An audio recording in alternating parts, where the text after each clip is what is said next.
Assalamualaikum warahmatullahi wabarakatuh.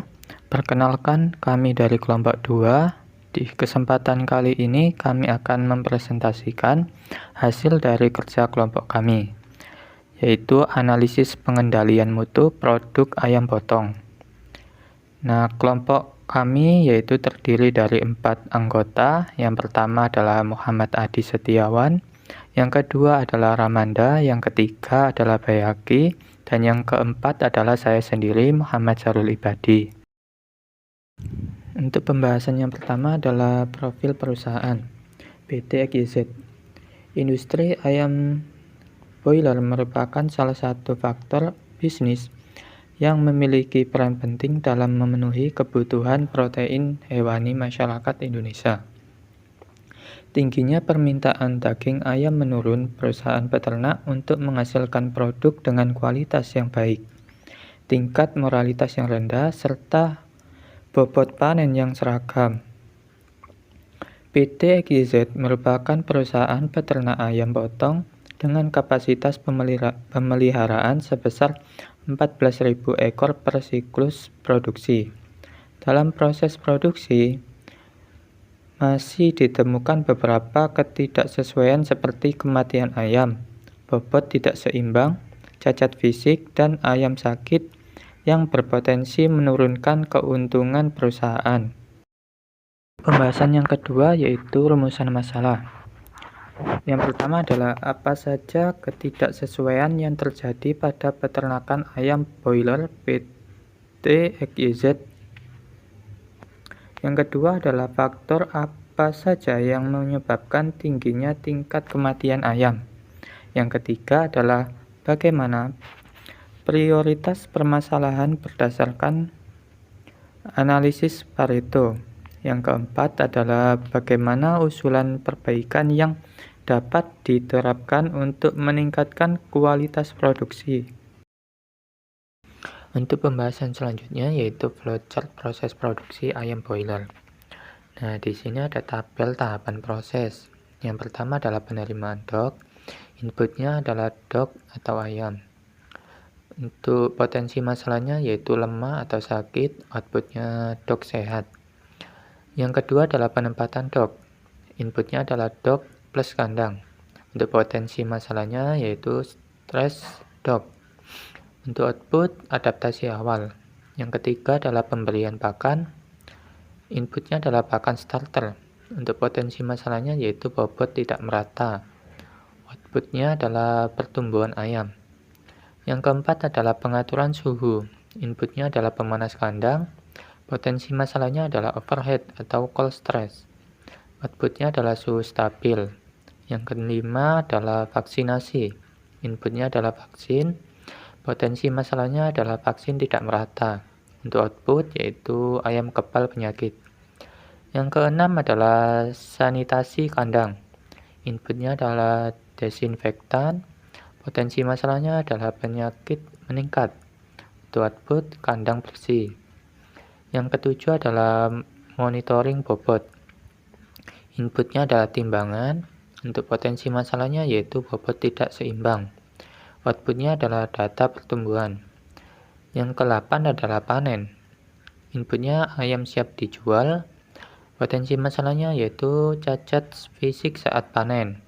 Outputnya ayam sesuai standar. Selanjutnya kita membahas tentang VOC dan analisis kebutuhan pasar.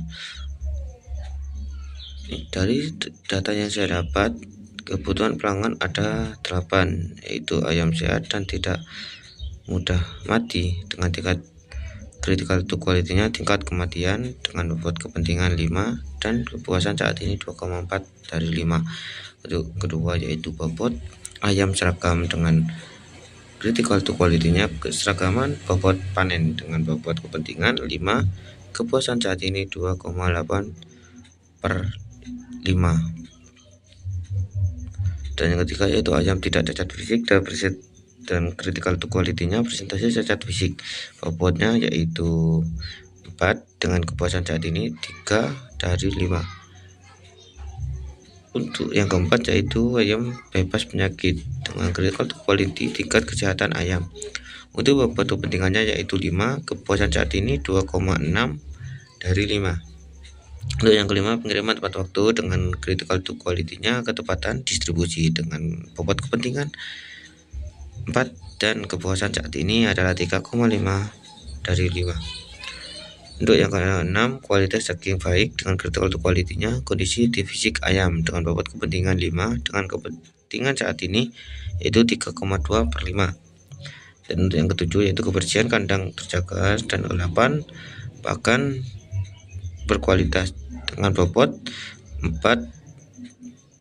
dengan kepuasan saat ini dari kebersihan kandang terjaga yaitu 2,9 dari 5 dan bahkan berkualitas yaitu 3,1 dari 5. Selanjutnya yaitu host of quality. Untuk host of quality-nya yaitu ada kebutuhan pelanggan dengan ayam sehat, kualitasnya sangat kuat, untuk suhu kandangnya yaitu sangat kuat dan kepadatan kandangnya sedang, untuk sanitasinya sangat baik, untuk program vaksinnya sangat baik, untuk monitoring bobotnya masih lemah. Berikut ada keseluruhannya yaitu ada ayam sehat, bobot seragam, ayam tidak cacat, dan ayam bebas penyakit dan kualitas daging baik. Bisa dilihat dari tabel ini. Oke, next. Untuk selanjutnya yaitu diagram fishbone diagram. Untuk fishbone diagram sendiri ada sebab dan akibatnya. Akibat dari kebanyakan kematian ayam potong yaitu ada 4 penyebab. Penyebab pertama yaitu atau manusia, kedua metode, ketiga ada material atau bahan, yang keempat ada mesin atau peralatan, yang terakhir ada environment atau lingkungan. Untuk penyebabnya dari manusia yaitu kurangnya pengawasan, kesalahan pemberian pakan, dan untuk metodenya penyebabnya yaitu sanitasi kurang baik dan jadwal vaksin yang tidak tepat. Dan untuk penyebab bahan, mungkin ada penyebab bahannya yaitu kualitas pakan kurang baik atau air minum terkontaminasi. Untuk peralatannya mungkin ventilasi kandang kurang baik, dan untuk penyebab lingkungannya yaitu suhu kandang terlalu panas. Jadi itu adalah penyebab dari kematian atau cacat dan bobot tidak seimbang dari ayam potong. Untuk yang selanjutnya yaitu pengumpulan data dengan checksheet. Pengumpulan data ini dilakukan selama 6 bulan dengan 2 periode pemeliharaan ayam potong dengan total kapasitas 14.000 ekor ayam. Berikut adalah data checksheet yang kita peroleh. Untuk jenis masalahnya yaitu kematian, bobot tidak seimbang, cacat fisik dan ayam sakit. Untuk jumlahnya dari masing-masing kematian yaitu 180, untuk bobot tidak seimbang dari 100, cacat fisik 30, dan ayam sakit 20 dengan total 330.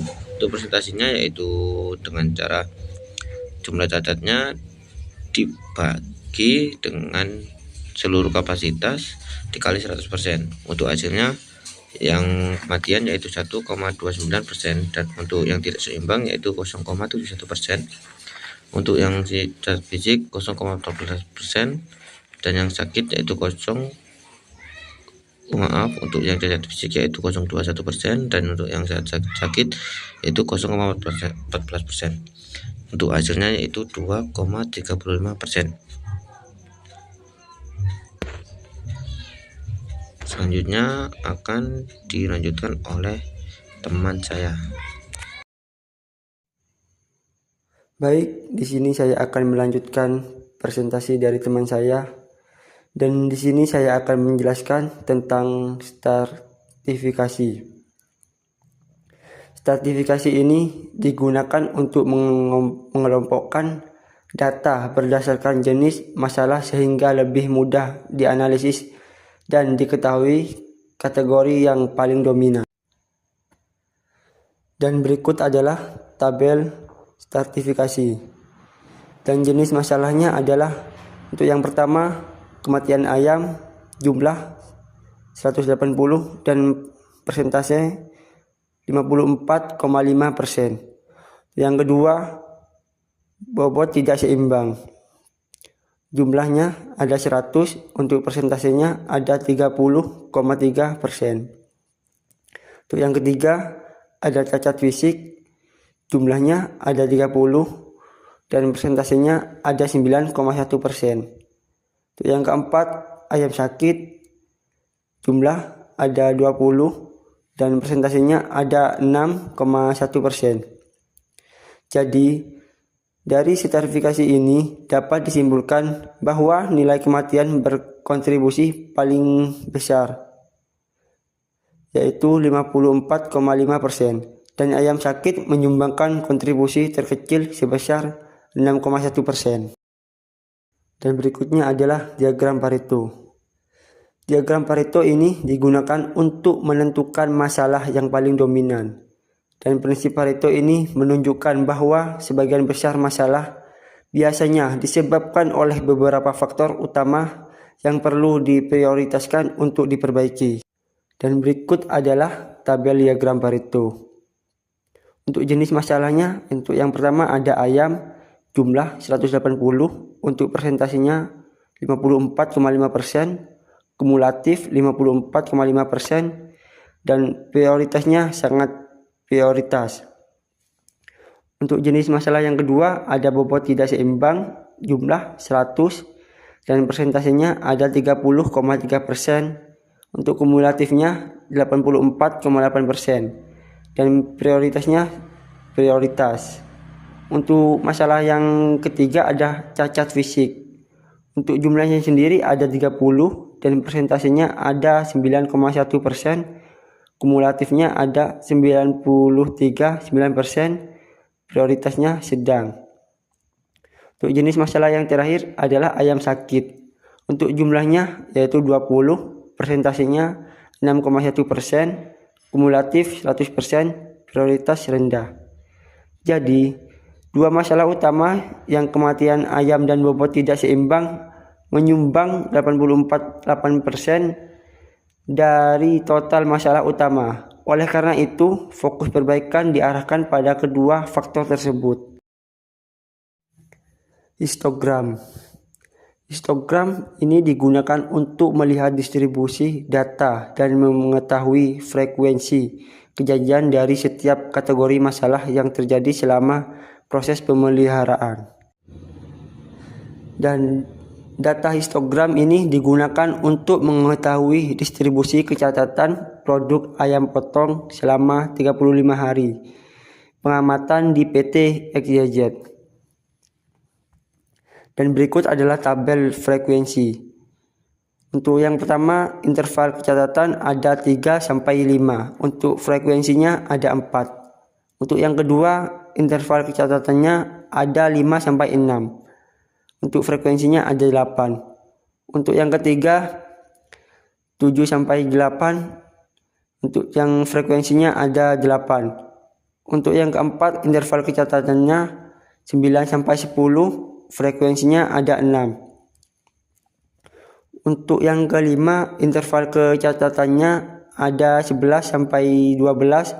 Frekuensinya ada 4. Untuk yang keenam, interval kecatatannya ada 13-14, frekuensinya ada 3. Dan untuk yang terakhir, interval kecatatannya ada 15-16 dan frekuensinya ada 2. Oke, pada slide ini telah ditampilkan scatter diagram yang digunakan untuk menganalisis hubungan antara suhu kandang ayam potong dengan jumlah kecacatan atau masalah yang terjadi pada ternak. Nah, pada grafik ini titik berwarna biru itu menunjukkan suhu kandang, sedangkan titik yang orange itu jumlah kecacatan yang ditemukan selama periode pengamatan. Berdasarkan pola seraban data, terlihat bahwa ketika suhu kandang berada pada kondisi yang lebih tinggi ON stabil, jumlah kecacatan cenderung lebih rendah.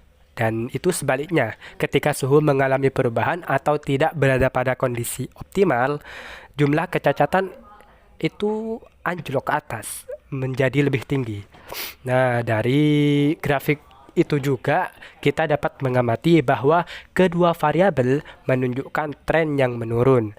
Jumlah kecacatan turun secara signifikan dari sekitar 30 kasus menjadi sekitar 3 kasus selama periode pengamatan.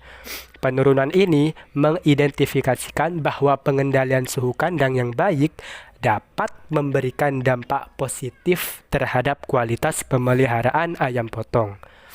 Hubungan yang terbentuk pada scatter diagram ini menunjukkan adanya korelasi negatif, Apa itu? Yaitu semakin baik pengaturan suhu kandang, maka jumlah kecacatan atau gangguan pada ayam cenderung lebih rendah. Dari analisis ini dapat memberikan informasi yang penting bagi ternak ayam, bahwa suhu kandang merupakan salah satu faktor yang sangat kritis atau yang perlu dikontrol secara konsisten. Pengawasan suhu secara berkala, penggunaan ventilasi yang baik, serta pengaturan kepadatan kandang dapat membantu menurunkan tingkat kecacatan dan meningkatkan produktivitas ayam potong. Nah, dengan adanya pembuktian itu, scatter diagram ini membuktikan bahwa pengendalian suhu kandang memiliki pengaruh yang sangat besar terhadap kualitas ternak dan dapat digunakan sebagai dasar dalam pengambilan keputusan untuk memperbaiki proses pemeliharaan ayam potong. The next slide is show analysis use statistical process control or SPC, di mana metode SPC ini digunakan untuk mengetahui apakah proses produksi berada dalam kondisi terkendali atau tidak. Seperti itu. Pada grafik ini terlihat jelas ada batas kendali atas dan batas kendali bawah. Dan ada juga data hasil produksi yang berada di dalam batas tersebut. Nah, hal ini menunjukkan bahwa proses produksi ayam potong masih dalam kondisi stabil dan terkendali. Namun, pada bagian akhir grafik terlihat adanya kenaikan yang cukup signifikan, sehingga kita perlu dilakukan evaluasi lebih lanjut agar tidak menyebabkan penyimpangan yang lebih besar. Nah, dengan menggunakan metode SPC ini, perusahaan dapat melakukan pengendalian kualitas secara terus-menerus atau sustainable dan mendeteksi potensi masalah sejak dini. Next slide ini menampilkan dari hasil analisis menggunakan metode FMEA. Apa itu metode FMEA? Yaitu metode yang kita mengidentifikasi potensi kegagalan yang paling dominan antara beberapa kegagalan yang ada. Nah, untuk FMEA sendiri itu ada 3 kategori parameter, yaitu yang pertama ada S, severity, di mana S merupakan tingkat keparahan dampak kegagalan. Lalu ada O, yaitu assurance, di mana frekuensi atau kemungkinan kegagalan itu terjadi. Lalu yang terakhir ada detection. Detection sendiri merupakan mendeteksi kegagalan sebelum menimbulkan dampak. Nah, dari ketiga kategori tersebut, kita bisa dikalikan untuk mendapatkan risk priority number atau RPN. Di mana rumus RPN sendiri yaitu butuh 3 komponen itu untuk dikalikan, yaitu S, O, dan D. Dengan catatan, semakin besar nilai RPN, semakin tinggi pula prioritas perbaikannya. Dan jika kita perhatikan di tabel dengan nomor pertama, yaitu dengan problem suhu kandang buruk dan tidak stabil. Di sini untuk S-nya bernilai 9, O-nya bernilai 8, dan D-nya bernilai 6. Kemudian kita hitung dikalikan semuanya mendapatkan hasil sebesar 432. Begitu juga dengan yang problem yang nomor 2, yaitu pakan tidak merata, dikalikan semuanya mendapatkan hasil 280. Yang ketiga, yaitu sanitasi kandang buruk, itu dihitung juga sama dengan yang pertama dan yang kedua, mendapatkan nilai sebesar 240.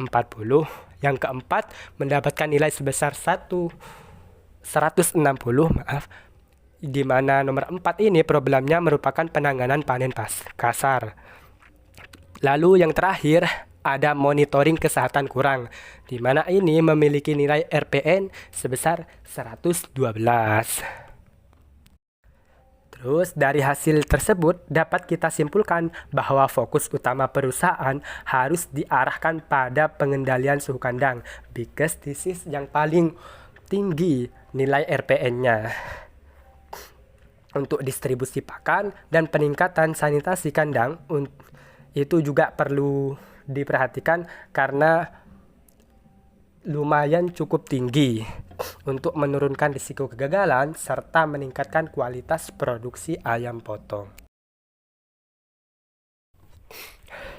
Setelah kita bongkar hasil analisis dari menggunakan metode FMEA, selanjutnya di slide ini kita memerlukan penyusunan tindakan perbaikan berdasarkan hasil analisis yang telah dilakukan sebelumnya. Untuk setiap mode kegagalan itu diberikan solusi yang spesifik agar risiko dapat dikurangi secara efektif. Untuk yang pertama ada suhu kandang yang tidak stabil. Masalah ini memiliki nilai RPN tertinggi, yaitu 432, sehingga menjadi prioritas utama. Untuk tindakan yang diusulkan adalah memasang sensor suhu otomatis dan memperbaiki sistem ventilasi kandang. Target yang diinginkan yaitu tingkat mortalitas atau kematian ayam kurang dari 1%. Nah, dengan pengendalian suhu yang lebih baik, ayam dapat tumbuh pada kondisi lingkungan yang optimal sehingga resiko stres dan kematian dapat diperkecilkan, diminimkan atau ditekan. Untuk problem yang kedua, pakan tidak merata. Masalah ini memiliki nilai RPN sebesar 280. Untuk tindakan perbaikannya, kita mengusulkan menstandarkan jadwal pemberian pakan dan mengatur distribusi pakan secara merata pada seluruh area kandang. Target perbaikan ini merupakan bobot ayam yang lebih seragam saat panen.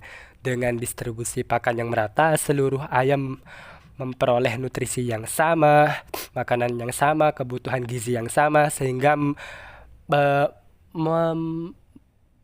menghasilkan pertumbuhan yang lebih optimal, seperti itu. Untuk problem yang ketiga yaitu sanitasi kandang. Masalah ini memiliki nilai RPN sebesar 240 tadi. Nah, untuk tindakan perbaikannya, yang pertama melakukan sanitasi harian, yang kedua melakukan desinfeksi kandang secara rutin. Untuk target yang ingin dicapai yaitu penurunan jumlah penyakit pada ayam. Sanitasi yang baik akan mengurangi perkembangan bakteri, virus, dan parasit yang dapat mengganggu kesehatan ternak. Yang keempat ada penanganan panen kasar. Masalah ini memiliki nilai RPN sebesar 160. Untuk tindakan perbaikannya yaitu memberikan pelatihan kepada pekerja mengenai teknik penangkapan dan pengangkutan ayam yang benar. Target yang ingin dicapai untuk langkah-langkah ini yaitu mengurangi cacat fisik pada ayam. Dengan prosedur panen yang lebih baik, kualitas saat dipasarkan dapat meningkat. And the last problem is monitoring kesehatan kurang. Untuk masalah ini memiliki RPN sebesar 112. Untuk tingkatan perbaikannya yaitu melakukan pemeriksaan kesehatan ayam every day agar supaya penyakit dapat terdeteksi lebih cepat sehingga tindakan pengobatan dapat segera dilakukan. Setelah kita melakukan perbaikan-perbaikan, lalu kita perlu mengetahui estimasi hasil setelah perbaikan itu gimana. Lalu kita telusuri lagi untuk problemnya yang sudah diperbaiki. Kita lihat total masalah sebelum perbaikan sebanyak 330 ekor. Untuk target setelah perbaikan itu berkurang menjadi 155 ekor. Jadi penurunan yang diperoleh itu sebesar 175 ekor. Untuk di persentase perbaikannya itu sekitar 53,01%. 0,03%. Artinya mengimplementasikan rekomendasi FMEA diperkirakan mampu mengurangi kegagalan sebesar 53,03%. Untuk detailnya sudah ada pada kolom, dan hasil ini menunjukkan bahwa metode FMEA sangat efektif digunakan untuk menentukan prioritas perbaikan dan meningkatkan produktivitas serta kualitas pemeliharaan ayam potong. The next slide is show analysis use method PDCA or Plan, Do, Check, and Action, di mana metode ini merupakan salah satu pendekatan perbaikan berkelanjutan atau sustainable yang digunakan untuk meningkatkan kualitas proses produksi secara sistematis atau teratur and sustainable tadi, terus menerus. Nah, dalam penelitian ini, penerapan PDCA pada peternakan ayam potong di PT Anugerah Agro Pasuruan bertujuan untuk menurunkan tingkat kecacatan produksi, mengurangi angka kematian ayam, meningkatkan keseragaman bobot ayam, meningkatkan efektivitas pengendalian kualitas, dan yang kelima, proses sistem pemeliharaan ayam potong secara keseluruhan. And why we are use this method? Because mampu membantu perusahaan melakukan perbaikan secara terstruktur, mulai dari identifikasi masalah sehingga standarisasi hasil perbaikan. Untuk tahap awal, yaitu the first is plan atau perencanaan. Pada tahap ini, perusahaan mengidentifikasi masalah utama berdasarkan hasil dari analisis Pareto, scatter diagram, and FMEA. Nah, dari hasil analisis sebelumnya dapat diketahui bahwa masalah utama yang perlu diperbaiki meliputi suhu kandang yang tidak stabil dengan nilai RPN sebesar 432, lalu ada pakan tidak merata dengan nilai RPN-nya 280, dan sanitasi kandang yang buruk dengan nilai 240. Nah, setelah masalah diidentifikasi, perusahaan perlu menyusun rencana perbaikan berupa seperti apa? Seperti pemasangan sensor suhu otomatis, perbaikan ventilasi kandang, standarisasi jadwal pemberian pakan, penerapan sanitasi dan desinfeksi rutin, peningkatan monitoring kesehatan ternak. Nah, seperti itu. Untuk tahap ini sangat penting karena dapat menentukan arah seluruh proses perbaikannya. And the second step is do atau pelaksanaan. Nah, setelah rencana disusun, tahap berikutnya yaitu perusahaan mulai menerapkan seluruh rencana yang telah dibuat, seperti memasang alat pemantau suhu otomatis pada kandang, mengoptimalkan sistem ventilasi, menerapkan jadwal distribusi pakan yang terstandar, melaksanakan sanitasi kandang everyday, melakukan pemeriksaan kesehatan ayam secara rutin. Untuk tahap 2 ini bertujuan untuk memastikan seluruh tindakan perbaikan dapat berjalan sesuai apa yang telah direncanakan atau yang diplankan yang awal tadi. And the third step is check atau pemeriksaan.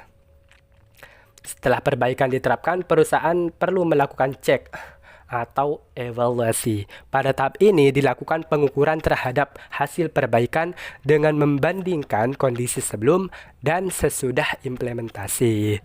Nah, untuk hasil evaluasinya menunjukkan bahwa kematian ayam turun dari 180 ekor menjadi kurang dari 100 ekor. Terus, bobot tidak seimbang turun dari 100 ekor menjadi kurang dari 50 ekor. Yang ketiga, ada cacat fisik turun dari 30 ekor menjadi kurang dari 15 ekor. Untuk ayam sakit, turun dari 20 ekor menjadi 10 ekor. Nah, untuk total permasalahan turun dari 330 ekor menjadi 155 ekor, yang artinya penurunan terjadi sebesar 175 ekor atau sekitar kalau dipresentasikan sebesar 53,03%. Dari hasil ini sudah menunjukkan bahwa tindakan perbaikan yang dilakukan itu cukup efektif dalam mengurangi resiko kegagalan. And the last step is action, yaitu standarisasi. Pada tahap terakhir ini, perusahaan melakukan standarisasi terhadap perbaikan yang terbukti berhasil or sukses. Beberapa tindakan yang dilakukan itu seperti menetapkan SOP pengendalian suhu kandang, terus menetapkan SOP distribusi pakan, terus menetapkan jadwal sanitasi harian, terus membuat checklist monitoring kesehatan ayam, and the last melakukan pelatihan rutin kepada pekerja. Untuk tahap action ini bertujuan agar hasil perbaikan tidak hanya bersifat sementara, tetapi bisa dipertahankan dan ditingkatkan secara berkelanjutan. And the last slide is business sustainability atau keberlanjutan usaha, di mana untuk keberlanjutan usaha ini bertujuan menjaga stabilitas produksi, meningkatkan kualitas hasil panen, serta mempertahankan keuntungan perusahaan dalam jangka panjang. Berdasarkan hasil analisis menggunakan metode SPC, FMEA, dan PDCA, itu diketahui bahwa faktor utama yang mempengaruhi kualitas produksi adalah suhu kandang, distribusi pakan, sanitasi kandang, penanganan panen, dan monitoring kesehatan ayam. Nah, oleh karena itu, perusahaan perlu menerapkan sistem pengendalian mutu yang berkelanjutan agar perbaikan yang telah dilakukan dapat dipertahankan dan terus ditingkatkan. Nah, di slide ini, strategi keberlanjutan usaha yang dapat diterapkan meliputi yang pertama ada penerapan SOP secara konsisten, yaitu menerapkan standar operational procedure atau SOP secara konsisten pada seluruh aktivitas pemeliharaan ayam potong.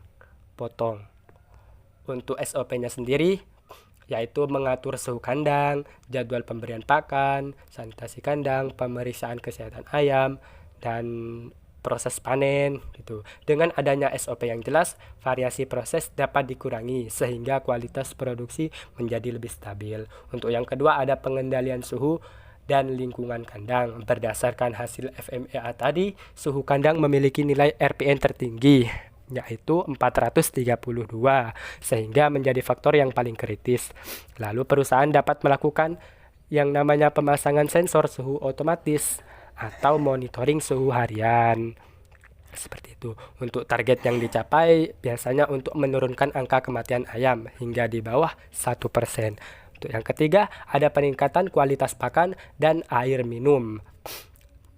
Untuk mencapai itu, perusahaan harus menetapkan standar mutu pakan, terus mengatur distribusi pakan secara merata, dan memastikan air minum selalu bersih.